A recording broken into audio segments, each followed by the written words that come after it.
A few days after I bought my first house, my dad called me in anger and said it's selfish of you to buy that house without discussing it with the family. I couldn't stop laughing, as if I bought it with your money. I stood alone in a dining room I'd spent 10 years dreaming about, staring at a table set for 5A roast chicken, going cold and silver balloons spelling home that were already starting to sag. And I realized I wasn't sad. I was done. That's different. Sadness wants resolution. Done is a door closing, a lock turning. A sound so quiet you almost miss it. Except it changes everything that comes after. My family was supposed to be there an hour and 47 minutes ago. My mother's text, the only communication I'd received, sat on my phone like a slap. Sorry, something came up. Busy tonight. 5 words. No call, no explanation, no congratulations on the biggest achievement of your life. 5 words for 10 years of work.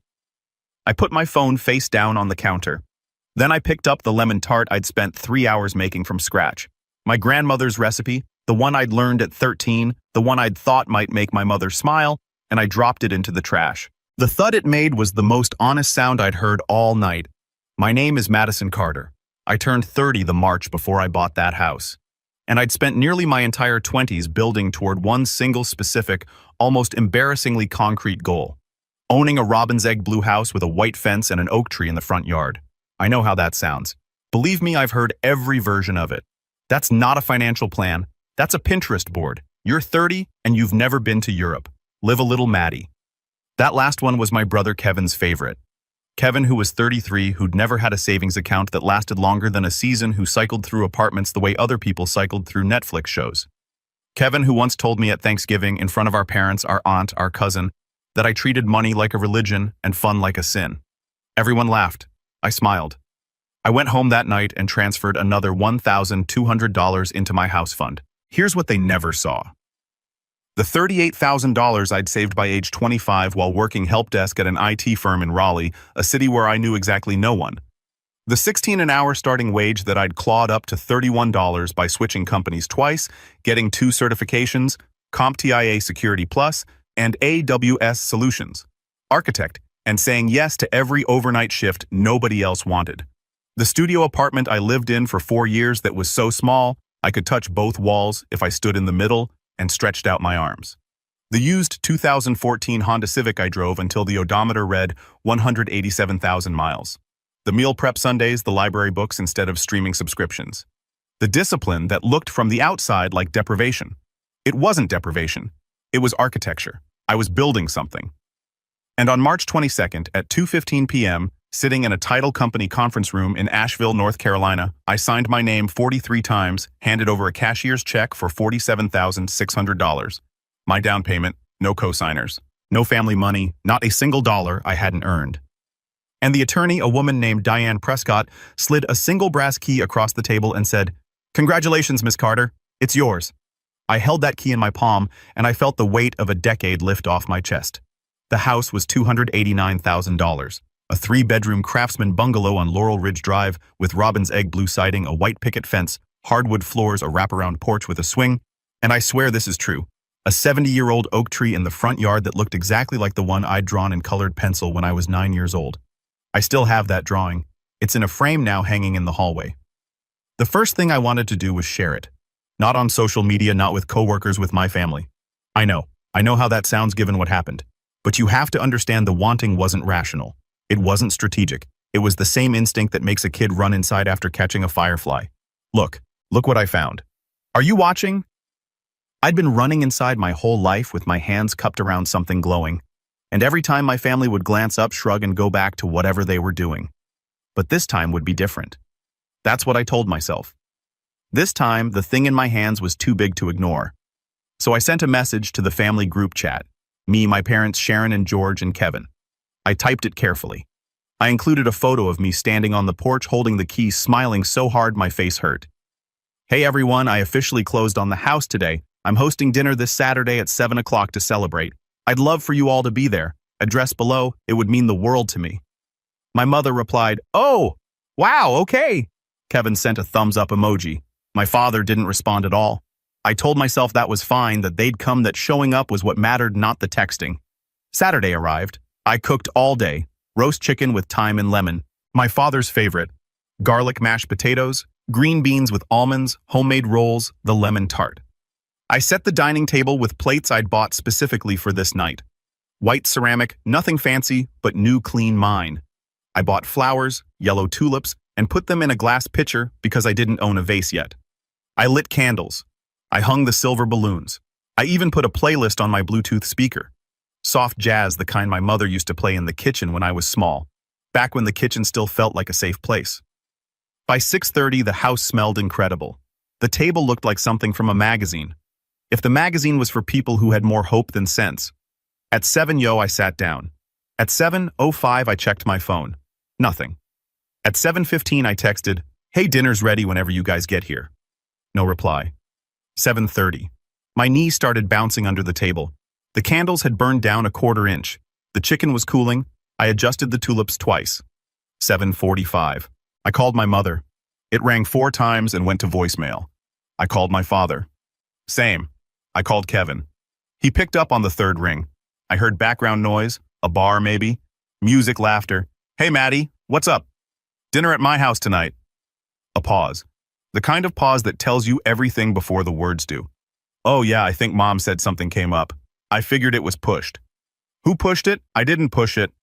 "I don't know, Look, I'm out with some people right now. Can we do it another time?" He hung up before I could answer. I sat at that table for another 30 minutes. I don't know why. Maybe I was waiting for the miracle.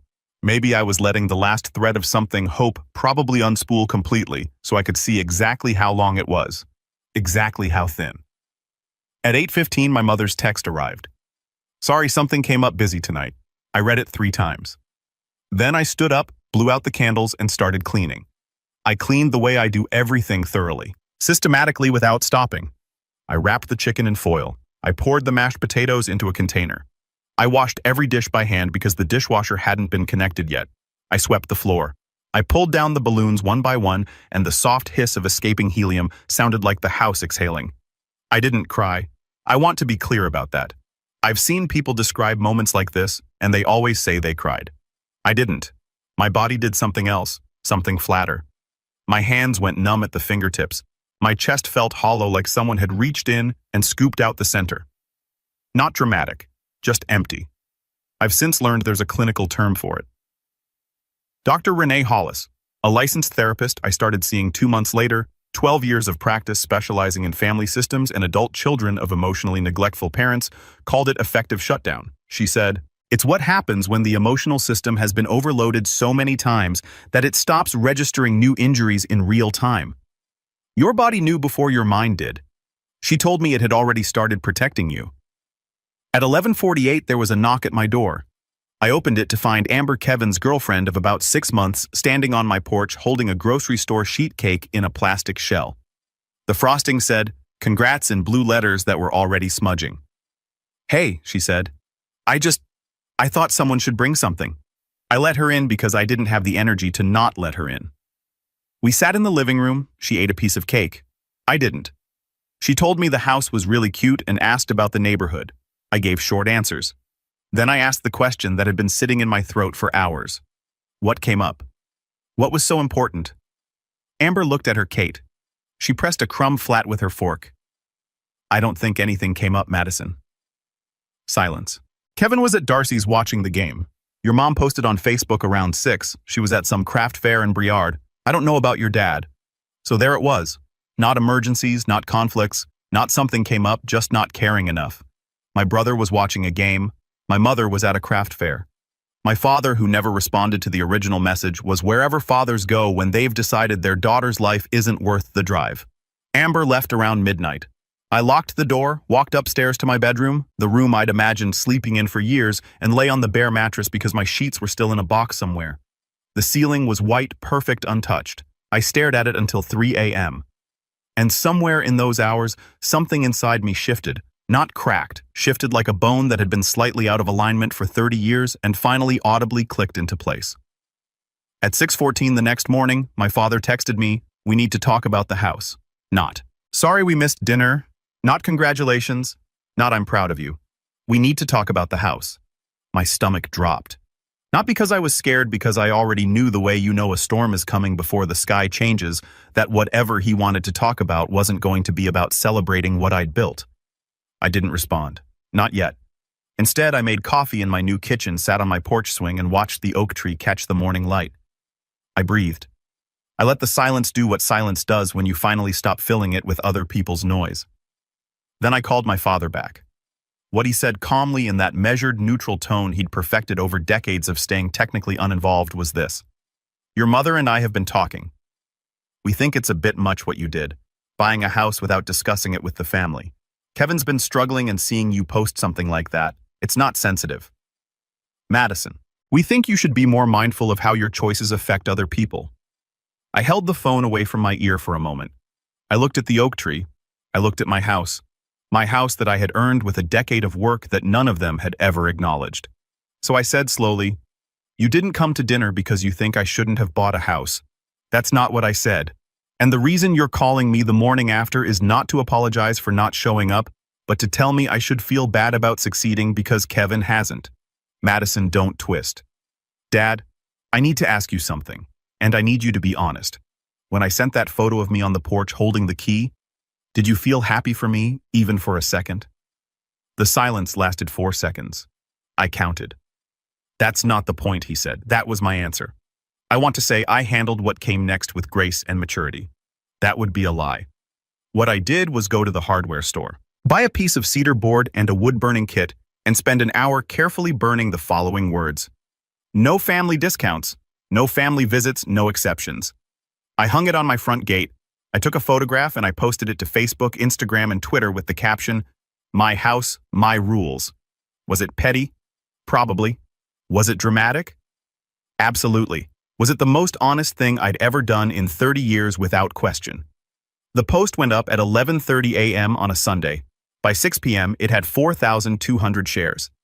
The internet is a strange place. Strangers will sometimes understand you more clearly than the people who raised you. The comments were overwhelming. Not in volume, though there were thousands, but in specificity. People wrote paragraphs. They shared their own stories. The graduations no one attended, the promotions no one acknowledged, the houses and businesses and degrees that were met with silence or resentment by the people who were supposed to celebrate them. One comment from a woman named Teresa in Michigan said, I bought my first house at 34 and my sister told me I was showing off. It took me 5 more years to understand that her discomfort with my success was not my responsibility. That sentence hit me like a truck at 40 miles per hour. I read it 6 times.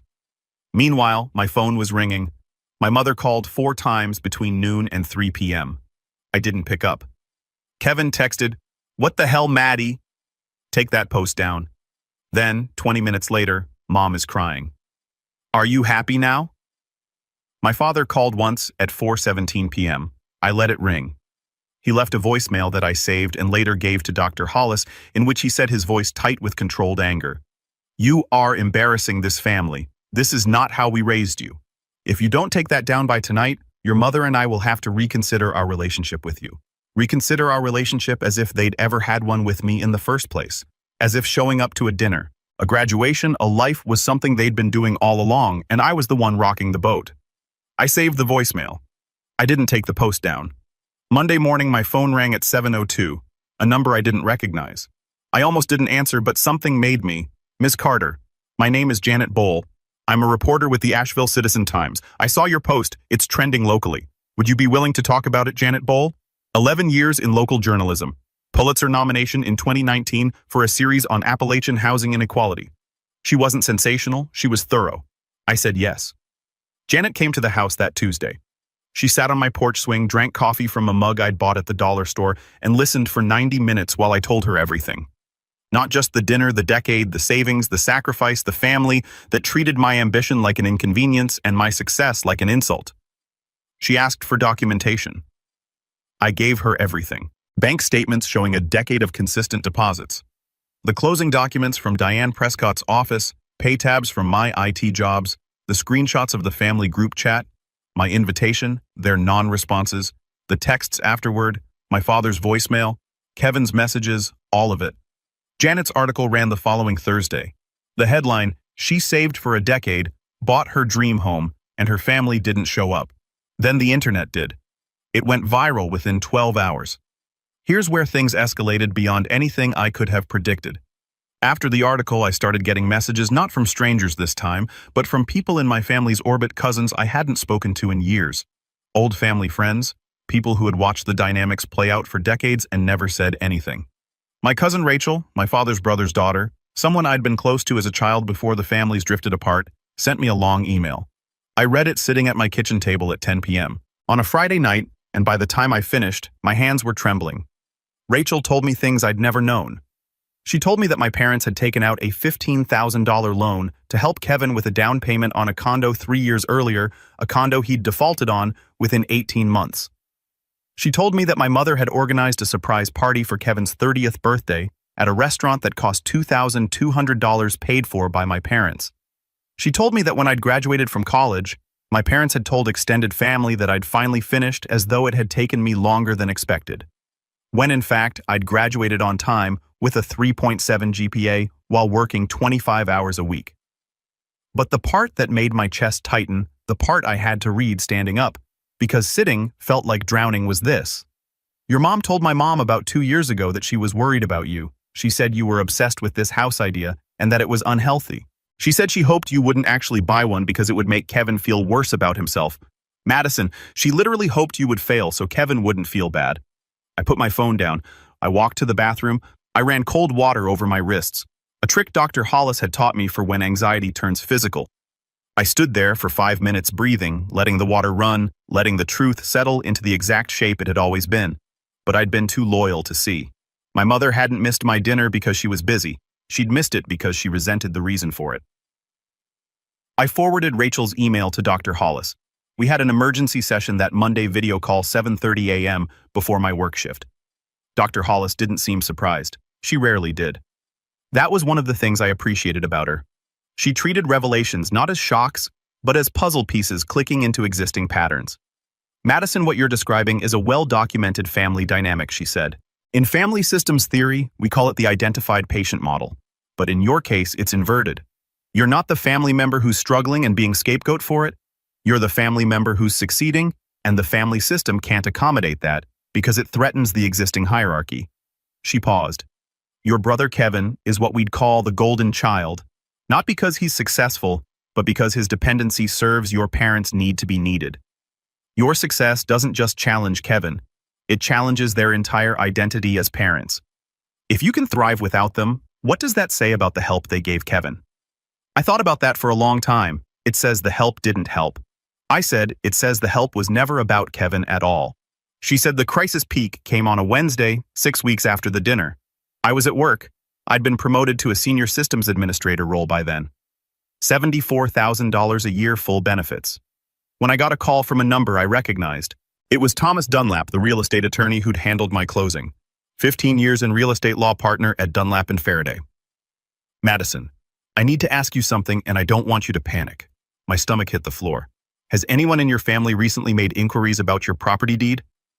I got a call this morning from an attorney in Raleigh named Craig Beller. He's representing your parents. He wanted to know if there were any irregularities in your closing, specifically whether any family funds were used in the down payment that might create a claim of equitable interest. I couldn't speak for a moment. The office fluorescent lights felt too bright. My co-worker in the next cubicle was eating chips. The normality of everything around me felt violent against what I was hearing. Thomas, my parents didn't give me a single dollar. Not for the house, not for college, not for anything. I know your file is clean. I told Mr. Beller that, and I told him any further inquiries would need to come through formal channels. But Madison, they're fishing, and the fact that they hired an attorney to fish means this isn't casual. I hung up. I sat at my desk for 14 minutes without moving. Then I opened my laptop, pulled up every bank statement I had going back to 2013 and began organizing them chronologically in a shared drive. At 5:15 p.m., I drove directly to Thomas Dunlap's office. He stayed late. We spent 2 hours going through my financial history line by line. Every deposit, every transfer, every paycheck. This is ironclad, Thomas said. There is zero ambiguity. This house was purchased entirely with your own documented income. If they try to file a claim, they'll lose, and they'll likely face sanctions for a frivolous filing. Why would they do this? I asked, even though I already knew. Thomas looked at me over his reading glasses. In my experience, because they can't stand that it's yours. I retained Thomas formally the next day. He sent a cease and desist letter to Craig Beller, certified mail dated and filed, stating that any claim to my property was baseless and that further action would be met with a counterclaim for harassment and abuse of process. But I didn't stop there. I called Janet Bowl. I told her what had happened. She was quiet for a long time, then said, "Madison, are you willing to go on record?" Yes, all of it. The legal threat, the family emails, the financial records, every word. Janet's follow-up article ran 2 weeks later. It included quotes from Thomas Dunlap. It included a statement from Craig Beller's office saying his clients had no further comment at this time. It included Rachel's account given with her consent. It included a timeline of my savings history, verified against tax records I'd voluntarily provided. The headline, "Family of Dream Home Buyer Attempted Legal Claim on Property She Earned Alone." That article didn't just go viral, it detonated. The consequences came fast. Craig Beller dropped my parents as clients within a week. According to Thomas Beller, cited reputational concerns, which is, lawyers speak for, "I don't want my name attached to this dumpster fire." My mother's craft fair business, she sold handmade candles online, and at local markets, lost its entire following within days. Her Etsy reviews were flooded. She had to shut down the shop. I didn't orchestrate that, and I didn't celebrate it, but I didn't warn it either. Kevin called me. The first time he'd called, not texted, since the night of the dinner. He was drunk. It was 1:30 a.m.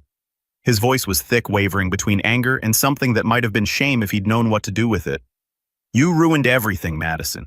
You know that, right? Mom won't stop crying. Dad's not talking to anyone. You blew up this family over a dinner." "No, Kevin," I said. "I blew up a family that hoped I would fail." He was quiet for a long time. "That's not true," he said. But his voice broke on the last word, and we both knew he didn't believe it. I hung up. I turned my phone off. I went to bed. The next morning, I blocked all 3 of their numbers. Not out of anger, out of peace. There's a difference. My father sent a letter 3 weeks later, an actual paper letter, handwritten, mailed to my house, the house he'd never visited. Thomas Dunlap reviewed it first, as I'd asked him to review any family communications during the legal dispute. Thomas called me. "It's not a legal document, it's personal. Do you want to read it?" I did. My father's handwriting was small and careful, the way it always was. The letter was 2 pages.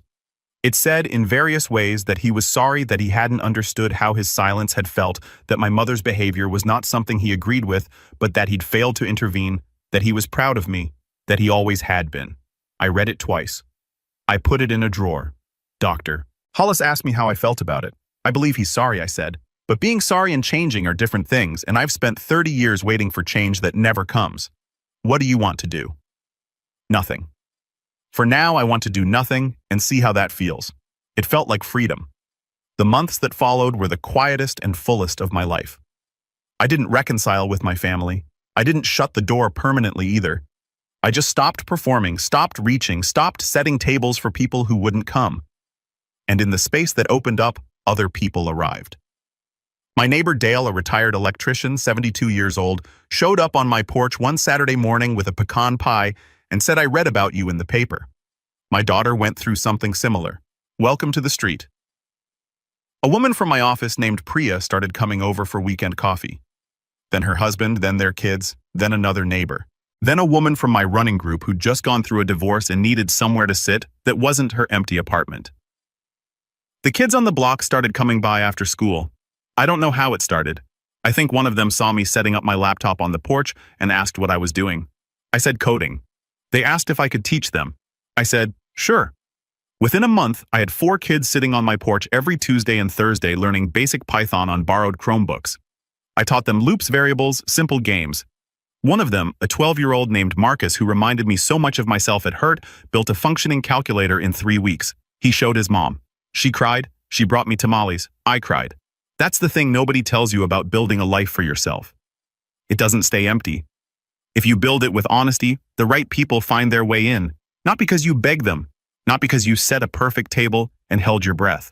They come because the door is open and the light is on, and you're not performing, you're just there. 7 months after the dinner that no one came to, I hosted another one. Same table, same candles, different flowers, sunflowers this time because Dale told me they lasted longer. The roast chicken recipe improved. A new playlist, still jazz, but I'd added some Afrobeat because Priya's husband said it was better cooking music. And he was right. 8 people came: Dale, Priya, and Raj, Marcus and his mom Elena. 2 women from my running group, a quiet guy named James from the neighborhood who'd fixed my mailbox without being asked and whom I'd invited on impulse. We ate, we talked, we laughed so loudly that Dale's hearing aid whistled and he pretended to be offended. Marcus tried the lemon tart and declared it busting, which I'm told is the highest compliment a 12-year-old can give. At 10 p.m., everyone was still there. Nobody was checking the time. Nobody was making excuses. The house was warm, not from the oven, not from the candles, but from the specific, irreplaceable warmth that comes from people who actually want to be where they are. I stood in the kitchen doorway for a moment, holding a dish towel, watching the table, and I thought about that first Saturday night. The cold chicken, the sagging balloons, the silence that felt like a verdict. And I understood something I couldn't have understood then. The house was never a test. It wasn't something my family needed to pass. It wasn't proof of my worth or a measure of their love. It was just a house, a building, 4 walls and a roof and a 70-year-old oak tree. What made it matter wasn't the key. It was the people inside it and the painful, necessary process of learning which people deserved to be there. The first night, my house held absence. This night, it held belonging.